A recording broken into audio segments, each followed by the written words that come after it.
Bismillah.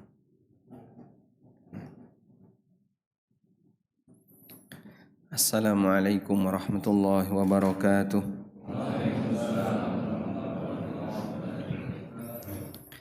Alhamdulillah wassalatu wassalamu ala Rasulillah wa ala alihi wa sahbihi wa mawalah.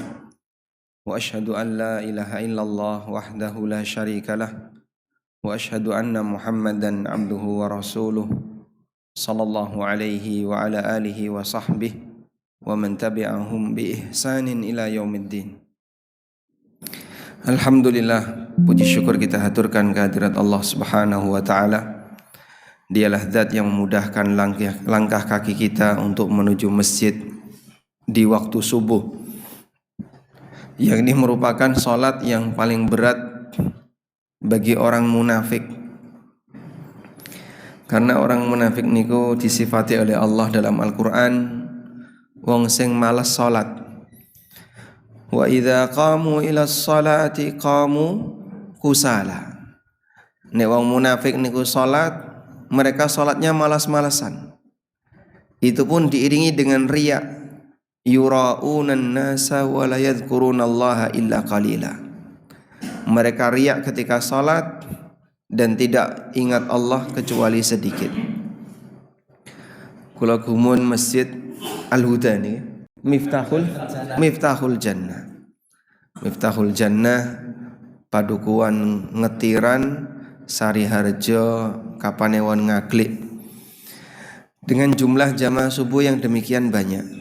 Tiap hari nggih kados ngaten niki. Masya Allah. Ini berarti nggak usah pengajian nih, udah jadi nih. Alhamdulillah. Karena Nabi SAW pernah menyebutkan athqalus salati 'alal munafiqin as-subh wal isya. Salat yang paling berat kanggone wong munafik niku salat subuh karo salat isya. Lau ya'lamun nasu ma fihima. Lalu Nabi SAW ngasih motivasi. Andaikan orang itu tahu berapa nilai keutamaan yang akan didapatkan oleh orang yang mengerjakan sholat subuh dan isya secara berjamaah, la atauhuma walau habwa. Niscaya mereka akan rela untuk datang walaupun dengan cara ngesot, dengan cara merangkak. Kalau dengan cara merangkak saja mau untuk datang ke masjid, kira-kira manusia dibayar berapa Pak biar dia mau merangkak dari rumah ke masjid? Nek sing sugih dibayar 100 ya ora gelem. Sampeyan tak bayar 100.000 berangkang dari rumah menuju masjid, merangkak dari rumah menuju masjid.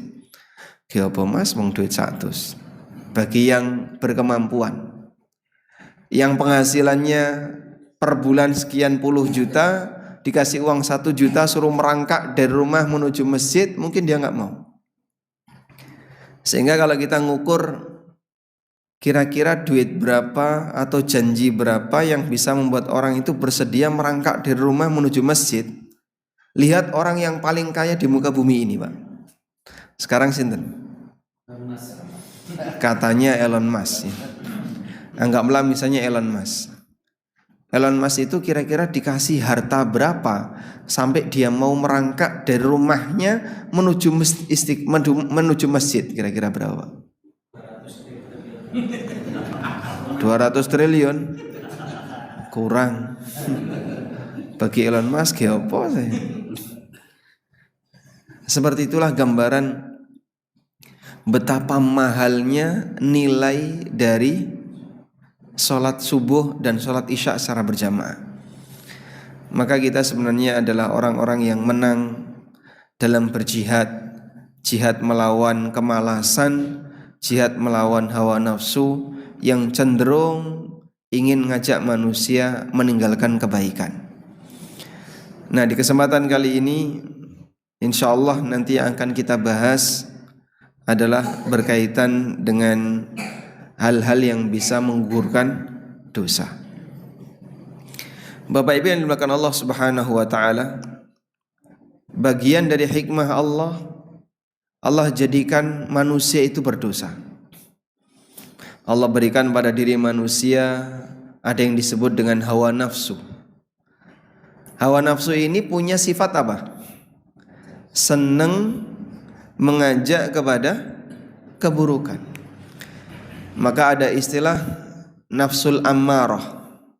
Nafsul ammarah artinya dia senang ngajak manusia untuk melakukan keburukan. Allah Ta'ala berfirman, innan nafsa la ammaratum bisu'i illa ma rahima rabbi. Sesungguhnya nafsu itu senang ngajak kepada yang buruk kecuali mereka yang dirahmati oleh Allah. Makanya hawa nafsu yang ada pada diri hamba itu selalu ngajak orang sing penting enak, sing penting iso ngrasakno nikmat ketika di dunia. Nyun sewu nggih. Maksiat itu rata-rata enak mboten, Pak? Enak mboten? Enak. Contohnya napa? Pripun? Nah, makanya saya tanya ke jamaah, antara ngelakoni taat sama ngelakoni maksiat sing luwih enak sing pundi, Pak? Hah? Bagi orang normal secara manusiawi melakukan maksiat itu lebih enak karena dia sesuai dengan hawa nafsunya, sejalan dengan apa yang diinginkan oleh jiwanya. Yang Allah katakan dalam Al-Quran, innan nafsa la'ammaratum bisu'. Saat temani hawa nafsu itu memerintahkan orang untuk melakukan yang buruk. Makanya para ulama mengatakan seperti ini, manusia dalam bersikap sesuatu itu ada 3 pertimbangan. Pertimbangan yang pertama adalah hawa nafsunya. Pertimbangan yang kedua perasaannya. Pertimbangan yang ketiga akalnya. Mereka mengatakan al-hawa ta'muru bil amta'. Hawa nafsu itu selalu menyuruh mana yang paling enak, sehingga yang dia pikirkan yang penting enak, happy, cuan, menguntungkan, pokoknya sing kira-kira marakno enak urip ning donya, itulah perintah hawa nafsu. Yang kedua perasaan. Perasaan itu yang dipikir adalah kasihan, karena alasan simpati, nggak enak sama orang, itu perasaan. Yang ketiga akal. Akal itu selalu memerintahkan kepada mana yang paling manfaat dan meninggalkan yang berbahaya. Wal aqlu ya'muru bil anfa. Akal selalu memerintahkan mana yang paling manfaat. Sekarang saya kasih contoh ya. Nanti masing-masing akan bisa memberikan jawaban sesuai dengan latar belakang apa yang memberikan pertimbangan bagi dia. Baik, sebagai contoh, si A meninggal dunia, lalu meninggalkan warisan, dan dia punya anak A laki-laki dan anak B perempuan. X meninggal, punya anak A dan punya anak B laki dan perempuan. Sudah? Sing laki-laki anaknya sugih, bahkan dia punya jabatan. Yang perempuan anaknya cacat, miskin. Baik, kira-kira Pak, kalau kita diperintahkan untuk membagi waris, bagi waris yang benar. Nah, di saat itulah 3 ini keluar. Bagi si penerima warisan, misalnya si anak perempuan, dia akan selalu berpikir apa yang paling enak bagi dia. Nah, berpikir paling enak bagi dia gimana? Dia akan minta jatah yang lebih dari apa yang menjadi haknya. Misalnya, aku kudune ya dikai podo, wong podo-podo anak lanang anak, wedok ya lanang. Maka saya minta jatah warisan yang sama sebagaimana yang seharusnya diberikan kepada kakak. Dipadakno laki dan perempuan. Kenapa dia minta seperti itu? Hawa nafsunya yang bicara. Karena dia ingin dapat dunia lebih banyak, dia ingin dapat harta lebih banyak, maka dia minta jatah yang lebih banyak. Ada yang kedua, iki mesakne loh ya, kasihan ini tidak kerja, tidak mampu, dulure wis sugih, sing iki cacat. Kudune kan dikasih lebih banyak daripada yang laki-laki. Sudah? Pertimbangan hawa nafsu, milih mana yang paling enak agar dia bisa dapat lebih banyak. Pertimbangan perasaan lebih kepada masalah kasihan, mesakne, nggak enak kalau nggak dikasih lebih banyak. Nah sekarang akal berpikir, ini kalau saya menyalahi aturan itu bisa berbahaya. Bahayanya di mana? Di sini ada ancaman kalau tidak sesuai dengan aturan, dan akan mendatangkan manfaat jika sesuai dengan aturan. Maka akal selalu mengarahkan orang untuk berpikir bagaimana menerapkan aturan yang sesuai. Nah, kira-kira kita sebagai manusia pakai pertimbangan yang mana? Yang mana, Pak? Yang mana? Saestu. Itu di masjid, Pak. Coba kalau sudah di luar, beda lagi nanti. Maka kenapa terjadi perbedaan pendapat antara satu manusia dengan manusia yang lain? Kadang ra cocok antarane takmir karo RT. Kadang ra cocok antarane RT siji karo RT loro. Kadang ra cocok antarane satu takmir dengan takmir yang lain, karena mereka punya pertimbangan yang berbeda. Sing siji pengen ngene, sing siji pengen ngono. Kenapa seperti itu? Pertimbangannya beda. Nah, disinilah jadi kelihatan mana manusia yang lebih mengedepankan akal dan mana yang lebih mengedepankan hawa nafsu. Itu dalam satu kegiatan lingkungan. Nah, dalam satu badan juga seperti itu. Di badan ini ada tiga pertimbangan tadi. Kadang ada yang lebih mempertimbangkan hawa nafsu.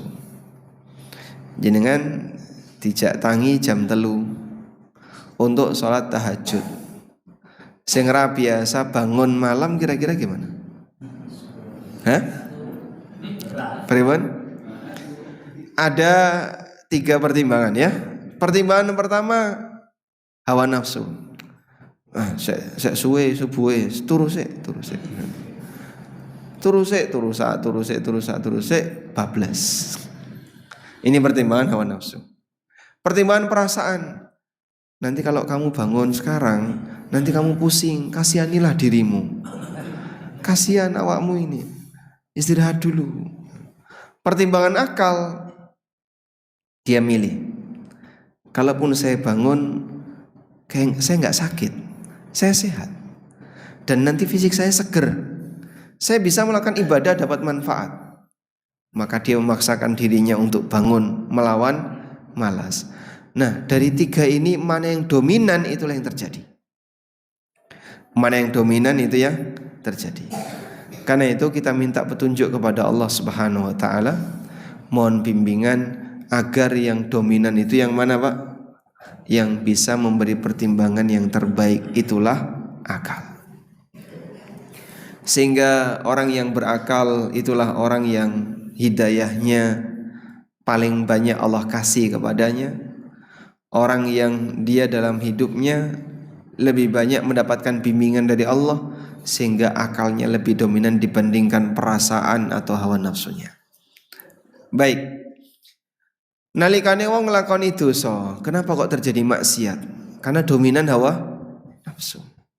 Saat dominan hawa nafsu, sing jenenge hawa nafsu ya senengane memerintahkan orang untuk melakukan yang buruk. Karena yang dia pikirkan sing penting enak dan enak. Sehingga karena tidak semua yang enak itu sesuai dengan aturan, akhirnya karena yang dipikir enak, melanggarlah syariat Allah Subhanahu wa taala. Nabi SAW pernah bersabda, "Lamma khalaqallahu al-jannata wan nar."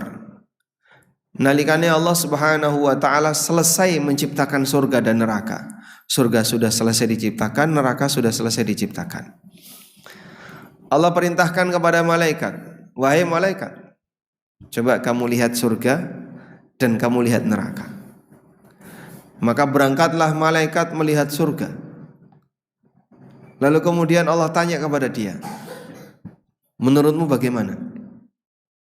Maka malaikat ini mengatakan, wa bi'izzatika ya Rabbi, dengan keagunganmu ya Allah, la yasma'u bihi ahadun illa dakhalaha. Setiap orang yang mendengar berita tentang surga, pasti dia punya keinginan untuk masuk ke dalamnya. Bagaimana menurutmu tentang neraka? Kemudian malaikat ini mengatakan, tidak ada satupun orang yang mendengar berita tentang neraka kecuali dia akan berusaha untuk menghindarinya. Lalu Allah Subhanahu wa taala mengelilingi surga dengan al-makarih, sesuatu yang tidak disukai oleh manusia. Wahifatil jannatu bil makarih. Allah Subhanahu wa taala mengelilingi surga dengan sesuatu yang tidak disukai oleh manusia. Lalu Allah Subhanahu wa taala perintahkan kepada malaikat, sekarang lihat ke arah surga. Begitu dilihat, suasananya sudah berubah. Ada banyak hal yang tidak disukai oleh manusia yang ada di sekitar surga. Sampai kemudian malaikat ini mengatakan, aku khawatir tidak ada satupun orang yang bisa masuk surga. Karena saking banyaknya hal-hal yang tidak disukai oleh manusia yang ditaruh oleh Allah mengelilingi surga. Dan di neraka dikelilingi oleh Allah bisyahwat, dengan aneka syahwat. Kemudian malaikat disuruh untuk melihat. Saat selesai melihat, dia lapor kepada Allah Subhanahu wa taala, aku takut jangan-jangan tidak ada satupun yang bisa selamat darinya. Masya Allah. Maka untuk bisa masuk surga itu butuh perjuangan. Sedangkan untuk nyemplung neraka, karek nuruti hawa nafsu, milih sing enak-enak, gampang. Makanya istilahnya nek swarga niku napa? Munggah swarga. Nek neraka? Hah? Munggah neraka napa nyemplung neraka? Nyemplung neraka. Antarane munggah karo nyemplung gampang pundi, Pak? Hah? Gampang nyemplung. Nggih. Gimana, Pak? Gelinding masuk. Karena yang namanya nyemplung itu enggak butuh tenaga. Tapi kalau orang itu naik, dia butuh tenaga, butuh perjuangan. Sehingga yang namanya kenikmatan abadi itu butuh untuk diperjuangkan. Baik. Lalu gimana Pak caranya agar kita ini bisa mendapatkan kenikmatan surga dan terhindar dari neraka? Pertama yang perlu disadari Bapak Ibu yang dimuliakan Allah, mukmin itu nalikane ning dunya, seorang mukmin ketika dia hidup di dunia diibaratkan oleh Nabi SAW seperti apa? Di penjara. Rasulullah SAW pernah bersabda, ad-dunya sijnul mu'min wa jannatul kafir. Sesungguhnya dunia itu penjara bagi mukmin dan surga bagi orang kafir. Kenapa dunia itu disebut sebagai penjara bagi mukmin? Karena orang yang beriman, dia menyadari Allah memberikan aturan, ini boleh, ini wajib, ini haram, ini dilarang untuk didekati dan seterusnya. Dan mukmin sadar, aku ini sedang dipenjara. Karena aku dipenjara, sing jenenge wong di penjara, Pak. Orang ketika di penjara bebas enggak, Pak? Tidak. Ada banyak aturan yang harus dia penuhi. Namanya di penjara ya, harus disiplin. Enggak boleh seperti ini, enggak boleh kayak gini, enggak boleh kayak gini, harus kayak gini, harus kayak gini, harus kayak gini. Karena dia sedang di penjara. Maka sadarilah, kalaupun ada aturan kenapa ini boleh, kenapa enggak boleh, karena ketika hidup di dunia hakikatnya kita sedang di penjara. Jadi kalau sudah tahu kayak gini enggak protes. Mas, kenapa tuh Mas? Dikit-dikit kok haram. Kalau nggak haram riba. Kalau nggak riba goror. Isinya cuman nggak boleh, nggak boleh, nggak boleh. Bukan isinya nggak boleh Pak. Banyak yang boleh. Cuman mungkin Bapak terlalu sering bersinggungan dengan yang haram. Begitu Anda ngikuti kajian tentang masalah halal haram, rasanya banyak yang dilarang. Alhamdulillah masih diingatkan. Coba kalau Bapak tidak pernah perhatian dengan seperti itu, sampai mati dosa riba itu dibawa. Sampai mati dosa yang haram itu dibawa. Dan tentu ketika konsekuensi di akhirat bisa lebih berat dibandingkan ketika di dunia. Baik. Nah, selanjutnya gimana kalau misalnya kita sudah terlanjur berbuat dosa? Apa yang harus kita lakukan agar kita bisa terhindar dari perbuatan dosa itu atau sebagian dosa kita terhapus? Jamaah yang dimuliakan Allah Subhanahu wa taala, secara umum yang bisa menghapus dosa itu ada dua. Yang pertama adalah amalan yang sifatnya global. Amalan global itu maksudnya gimana? Amalan yang menyebabkan orang punya status tertentu. Dan yang saya maksud di sini adalah beriman dan mentauhidkan Allah. Dan ada amalan yang sifatnya spesifik. Itulah amalan yang disebut oleh Nabi SAW bisa menggugurkan dosa yang dilakukan oleh hamba. Sekarang kita sebut untuk amalan yang sifatnya global. Amalan yang sifatnya global yang bisa menghapus dosa adalah iman kepada Allah, mentauhidkan Allah, dan menjauhi semua bentuk kesyirikan dan kekufuran.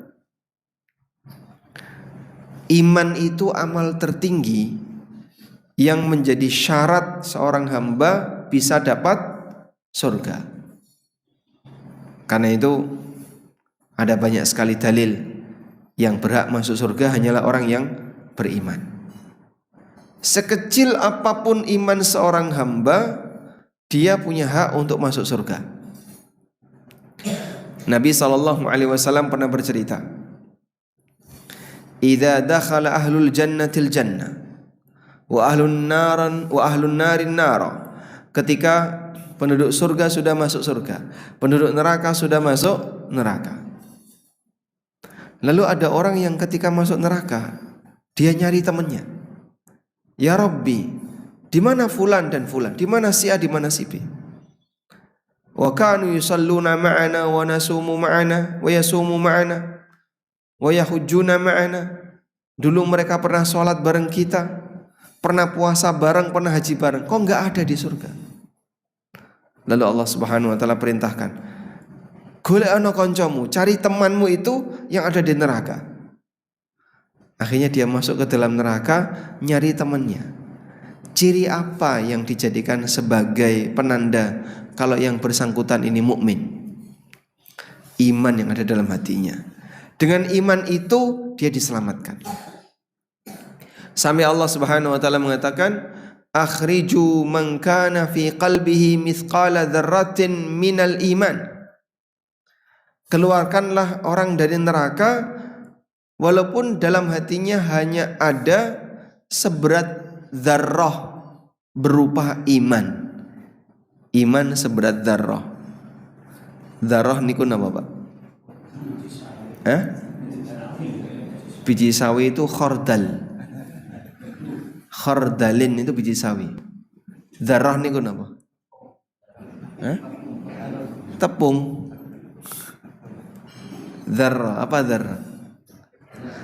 Jenengan pernah lihat ada cahaya matahari yang masuk ke dalam rumah kita? Ya? Nah, terus kelihatan apa itu? Seperti ada titik-titik debu yang terbang.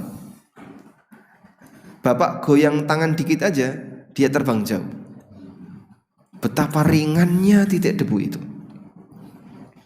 Pernah nggak lihat timbangan yang paling sensitif? Ada timbangan sensitif ya. Jenengan gerakkan tangan gini, angkanya bisa berubah. Hanya kena angin dikit. Sudah? Yang nempel di timbangan itu debunya ada nggak? Ada, tapi angkanya 0. Manusia nggak bisa nimbang debu itu. Berapa sih beratnya debu ini? Itulah dzarrah. Anak cilik kayak ini dihitung oleh Allah Subhanahu wa taala, apalagi yang besar-besar.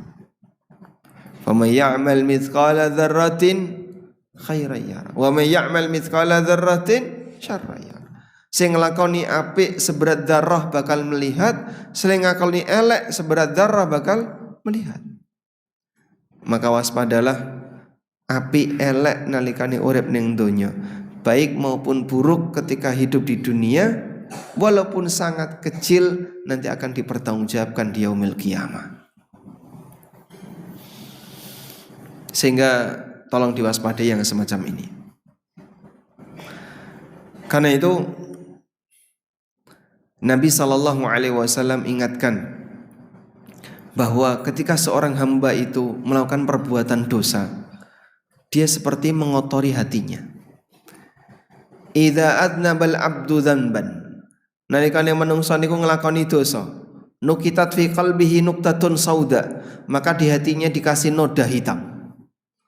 Makin banyak dosa, titik. Nek dosane gede, ora mung titik, iso langsung saplok. Fa in taba wastaghfara, nalikane dia taubat dan istighfar, sukila qalbuhu, hatinya dibersihkan. Ngelakoni dosa meneh, tambahi titik meneh. Dan itu berkali-kali yang terjadi pada diri kita. Maka kita ini seperti ngasih noda, dihapus, noda, dihapus lagi, sampai yang terakhir. Nah, moga-moga yang terakhir itu penghapusan. Ketika orang melakukan kegiatan ibadah atau berbuat taat, lalu sampai mengakhiri hidupnya dalam kondisi taat, itu bisa menjadi kafarah untuk dosa-dosanya. Baik. Nabi SAW juga memberikan janji bagi mereka yang mentauhidkan Allah, maka dia akan mendapatkan ampunan dari Allah Subhanahu wa taala. Ada sebuah cerita yang besok akan terjadi di yaumil qiyamah. Sudah pernah dengar ceritanya belum? Hah? Oh, belum diceritakan ya. Masya Allah. Baik. Jadi ceritanya kayak gini. Yu'ta birajulin wa ma'ahu tis'atun wa tis'ina sijlan. Besok di hari kiamat akan didatangkan seseorang yang dia membawa 99 catatan amal. Kullu sijlin madal basar. Satu catatan amal itu sejauh mata memandang. Isinya kemaksiatan. Sampai kemudian setelah orang ini membaca bukunya, Allah tanya sama dia, halaka min undrin, apakah kamu punya uzur? Gak ada ya Allah.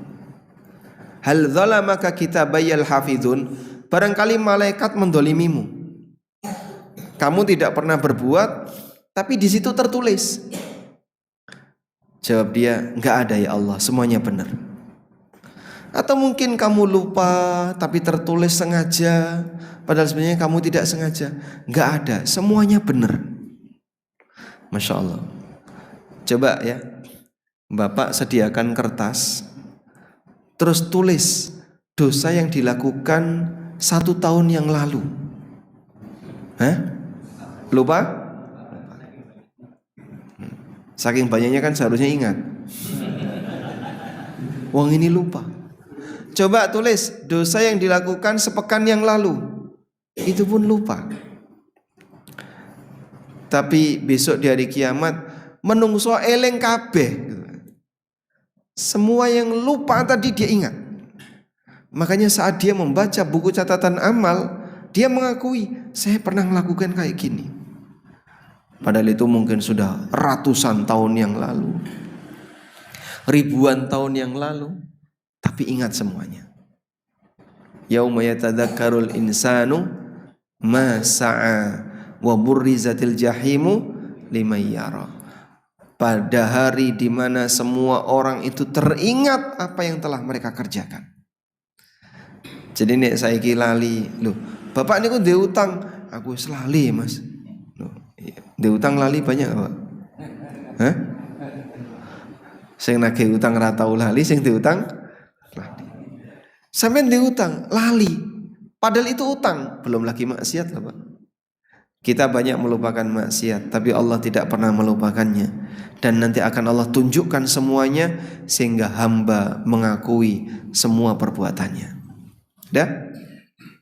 Nah, si pemilik 99 gulungan amal tadi, satu gulungan ketika dibentangkan itu sejauh mata memandang, isinya maksiat.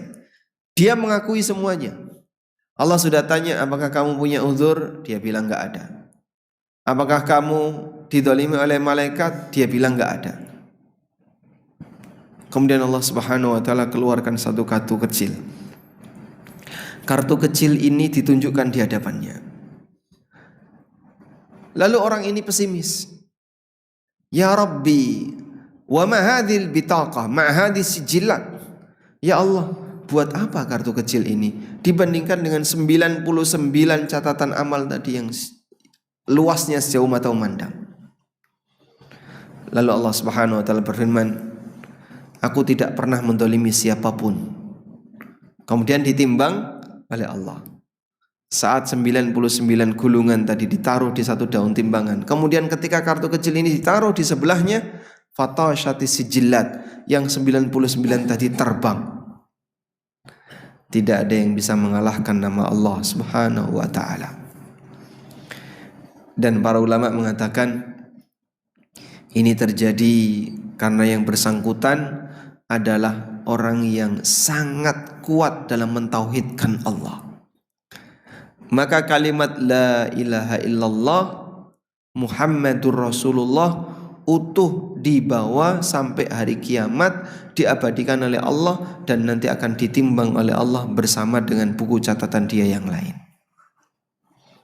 Kita berharap semoga kita bisa menjadi ahli tauhid, orang yang menjaga iman sampai mati. Dan sekarang banyak sekali godaan-godaan untuk berbuat syirik, dengan aneka ragam godaan yang ada, baik syirik kelas desa sampai syirik kelas kota. Masing-masing kan punya berwarna-warna syirik. Dolanan kelenik itu banyak nggak Pak? Dolanan kelenik Pak? Banyak. Dolanan jin banyak nggak? Main dukun.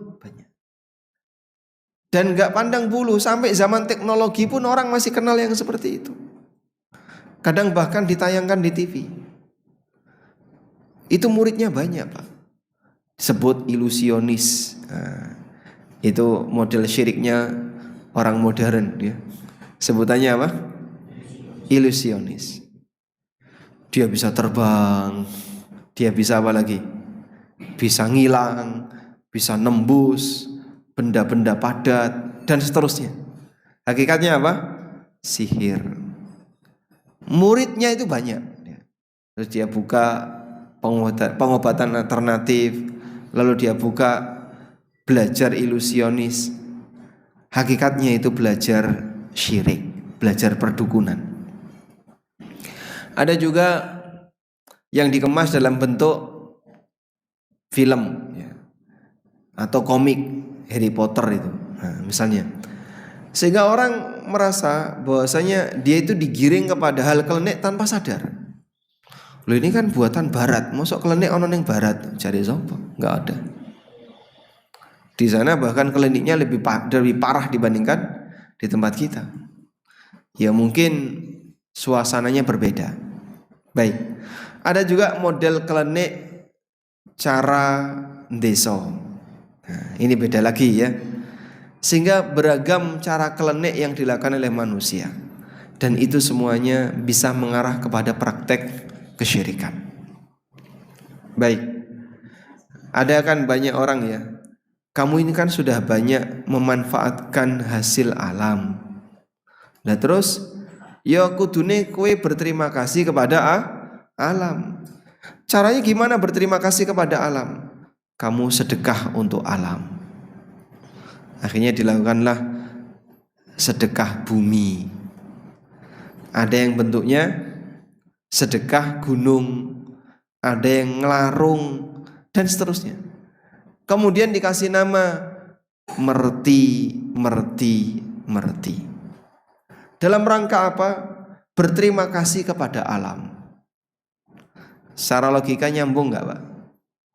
Secara logika nyambung nggak? Saya kasih ilustrasi sedikit ya. Ada warga yang mereka sering mengambil hasil dari sungai. Dikeruk pasirnya, diambil batunya, ikannya, dan seterusnya. Sudah? Dia dapat manfaat dari sungai itu. Baik, lalu dia berpikir kayak gini, karena kita sudah sering mengambil hasil dari sungai, berarti kita harus berterima kasih kepada sungai. Bentuknya gimana kamu berterima kasih kepada sungai? Bukan kerja bakti ngeresiki sungai, tapi dia sajen di sungai. Nah, namanya sajen itu kan berarti menaruh sesuatu yang bukan unsur sungai, tapi ditaruh di sungai. Borupane panganan, ada yang bentuknya makanan, atau dedaunan, atau buah-buahan, dan seterusnya. Ditaruhlah di sungai. Kira-kira itu membersihkan sungai atau ngotori sungai? Ngotori sungai. Atas nama merti desa. Salah nawa bener nih kok Pak? Ya sebagai orang yang punya tauhid salah. Lu kok bisa? Apa salahnya kita berterima kasih kepada sungai? Yang menciptakan sungai niku sinten? Allah. Maka seharusnya Anda berterima kasih kepada Allah yang telah memberi sungai. Nah, cara berpikir seperti ini sudah ada sejak masa silam. Orang musyrikin, mereka itu karena merasa sudah banyak mendapatkan jasa dan kebaikan dari matahari, bulan, dan benda-benda yang lain, maka mereka berterima kasih kepada benda-benda itu dengan cara menyembahnya. Sehingga Allah ingatkan dalam Al-Quran, Allah lah yang menciptakan langit dan bumi. La tasjudu lisyamsi wala lil qamar. Maka kalian jangan sujud kepada matahari dan bulan, tapi sujudlah kepada Allah yang telah menciptakan semuanya. Karena salah paham manusia, sehingga dia sujud kepada makhluk atas nama berterima kasih kepada makhluk. Ya salah sampean. Seharusnya kalau jenengan berterima kasih kepengen berterima kasih, berterima kasihlah kepada penciptanya. Saya sudah banyak memanfaatkan gunung, maka berterima kasihlah kepada gunung. Salah ya. Harusnya berterima kasih kepada siapa? Pencipta gunung. Saya sudah banyak mengambil hasil laut, ya jangan berterima kasih kepada laut, tapi berterima kasihlah kepada pencipta laut. Dan demikian seterusnya. Berterima kasihlah kepada sang pencipta, bukan berterima kasih kepada bendanya. Selanjutnya,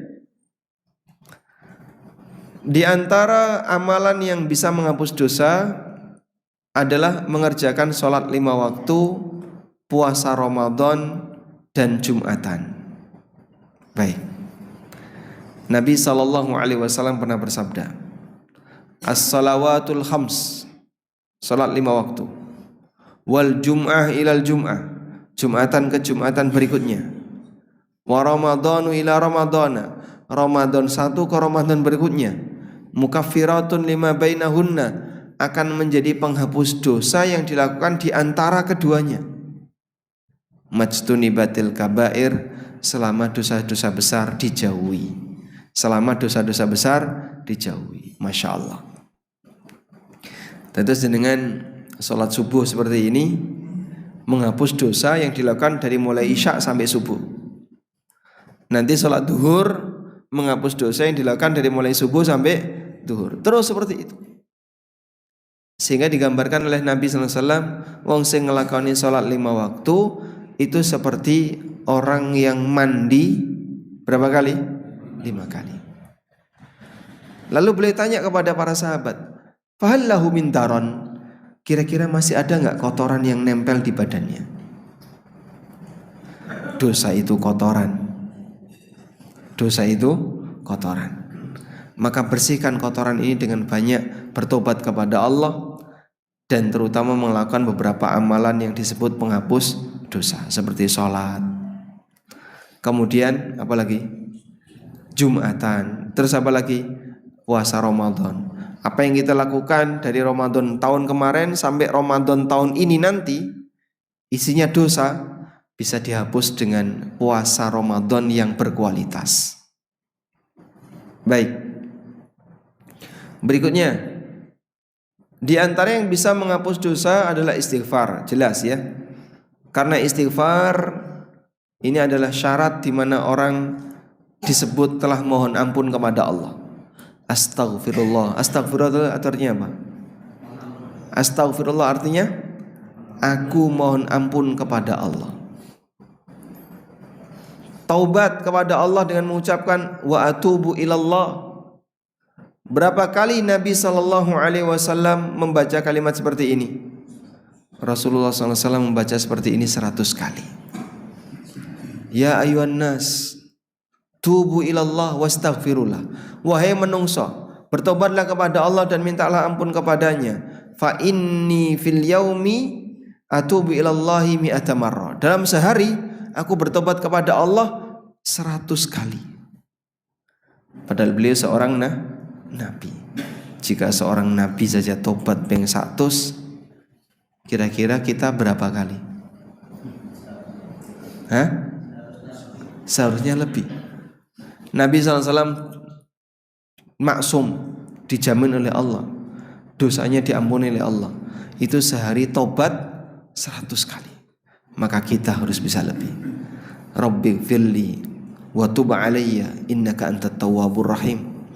Rabbi firli wa tub alayya innaka antat tawwabur rahim. Ya Allah, ampunilah aku dan terimalah taubatku.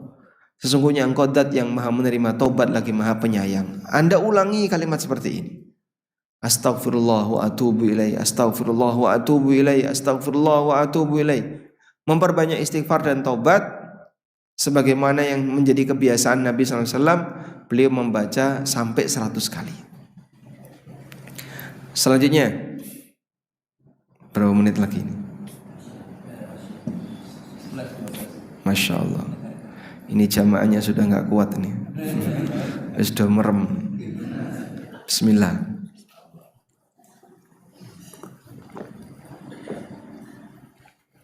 Alhamdulillah. Tantangan ngaji subuh nggih ngeten niku Pak. Didongengi adem, ayem, merem.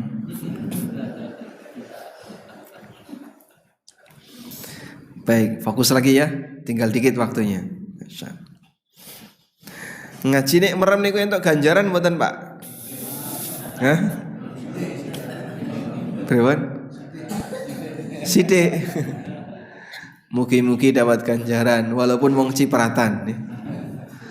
Ya, makanya kalau yang serius insyaallah di samping dapat ilmu yang manfaat, pahalanya lebih banyak. Insyaallah.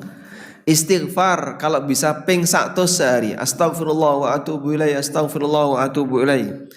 Tidak harus duduk menghadap kiblat. Jenengan bisa istighfar dalam keadaan sambil berkendara, ibu-ibu sambil nyapu, sambil nyugui makanan, bisa sambil istighfar. Masyaallah. Wis metu ya, Pak. Dereng rampung wis metu. Nggih, jenengan sabar nggih, Pak. Anggap saja itu suara cuci piring ya. Bukan noto sendok. Jadi ketika seorang hamba itu memperbanyak istighfar, peluang besar dosanya dimaafkan. Maka rajin-rajinnya mengucapkan astaghfirullah wa atubu ilaih, astaghfirullah wa atubu ilaih. Dan Allah Subhanahu wa taala selalu membuka kesempatan bagi para hambanya yang mau tobat. Pintu tobat tidak pernah tutup kecuali saat kapan? Saat nyawa sudah sampai di tenggorokan. Rasulullah SAW pernah bersabda, Innallaha yaqbalu taubatal abdi ma lam yugharghir. Allah akan menerima taubat hamba ma lam yugharghir, selama belum sampai di tenggorokan. Nah, kalau sudah sampai di tenggorokan, mau tobat nggak diterima. Firaun itu mau tobat ketika kapan? Sudah tenggelam. Saya mau narik siapa? Nggak ada yang bisa ditarik untuk menyelamatkan diri. Karena Firaun ditenggelamkan oleh Allah di laut, bukan di sungai Nil. Sebab sungai Nil itu dulu dia banggakan. Wa hadhil anhar tajri min tahti. Ini sungai mengalir di bawah istanaku. Saat tenggelam di laut, Arab cekelan opo? Semuanya ikut tenggelam. Maka di saat itulah dia beriman, tapi tidak diterima oleh Allah Subhanahu wa taala. Selanjutnya, di antara amal yang bisa menghapus dosa adalah wudu. Wudu bisa menghapus dosa. Nyun sewu niki dititeni saithik ya. Sebab wudu itu bisa menghilangkan dosa bersama dengan tetesan air yang keluar dari air yang kita gunakan untuk berwudu. Nabi SAW pernah bersabda, man tawaddo'a fa ahsanal wudu'a, sapa sing wudu dan wudunya bagus. Wudu yang bagus itu sesuai dengan panduan, sesuai dengan aturan, ora wudu sak-sake. Kharajat khatayahu, maka akan keluar dosa-dosanya sampai dari bawah kukunya itu keluar dosanya. Ma'aqatrati minal ma', bersama dengan tetesan-tetesan air yang ada di dirinya. Sehingga kalau dia cuci muka, maka dosa dari muka ini akan keluar bersama dengan tetesan-tetesan air yang ada di muka. Saat cuci tangan juga seperti itu. Makanya kalau wudu yang sempurna dan dibuat lebih serius, jangan asal-asalan. Wudu nek batal rano gunane. Sehingga wudu harus apa? Serius. Jangan sampai batal. Jika kita ingin wudu ini bisa menghapus dosa yang kita lakukan. Nah, demikian pula yang bisa menghapus dosa adalah sedekah. Sedekah itu bisa memadamkan panasnya api dan bisa memadamkan panasnya dosa. Rasulullah SAW pernah bersabda, ala adulluka ala abwabil khair, maukah kutunjukkan kepadamu pintu-pintu kebaikan. Kemudian Rasulullah SAW mengatakan, as-saumu junnatun, puasa itu sebagai tameng. Was-sadaqatu tudfi'ul khati'ata kama yudfi'ul ma'un nara, dan sedekah itu bisa memadamkan dosa sebagaimana api bisa memadamkan, atau air bisa memadamkan api. Gambaran yang diberikan Nabi SAW, karena dosa niku panas, sedangkan air itu ibadah yang dilakukan oleh hamba sifatnya dingin, bisa menghapus yang panas. Dan untuk bisa mengairi, salah satunya adalah melalui sedekah. Seorang hamba yang rajin bersedekah, maka hakikatnya dia mempersiapkan diri untuk memadamkan api yang akan menghukumnya kelak di yaumil qiyamah apabila sedekahnya diterima oleh Allah Ta'ala. Wallahu a'lam. Dugi jam pinten? Ada tanya jawab enggak? Baik, sisa waktu 7 menit. Insya Allah kita berikan kesempatan bagi Bapak Ibu, jika mau menyampaikan sesuatu kami persilahkan. Wassallallahu ala nabiyyina Muhammadin wa ala alihi wa sahbihi wasallam.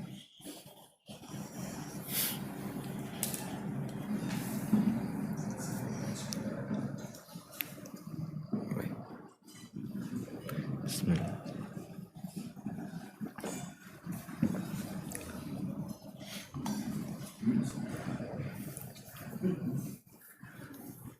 Tidak ada? Baik. Karena tidak ada, alhamdulillah, kita mohon kepada Allah, semoga Allah mengampuni seluruh dosa kita. baik yang besar maupun yang kecil.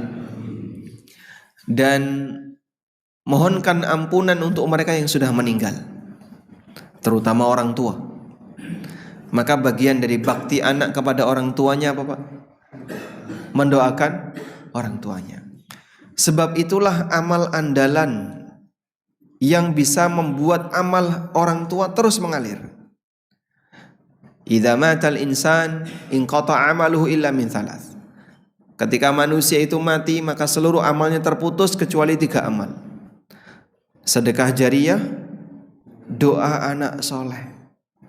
Nah, dengan sangat diharapkan oleh orang tua sebagai anak yang masih hidup, orang tuanya sudah meninggal, sampean dongakno sebanyak-banyaknya. Rabbighfirli wali walidayya warhamhuma kama rabbayani shaghira. Sampai Allah perintahkan dalam Al-Qur'an. Wa qur rabbirhamhuma kama rabbayani shaghira. Bacalah rabbirhamhuma kama rabbayani shaghira. Kenapa kita dianjurkan seperti itu? Balas jasa anak kepada orang tua, sehebat apapun tidak akan mampu untuk menandingi jasanya. Ada orang yang tawaf sambil gendong ibunya, berangkat dari Yaman ke Mekah, tawaf gendong ibunya. Selesai gendong ibunya, lalu orang ini tanya kepada Ibnu Umar radhiyallahu anhu,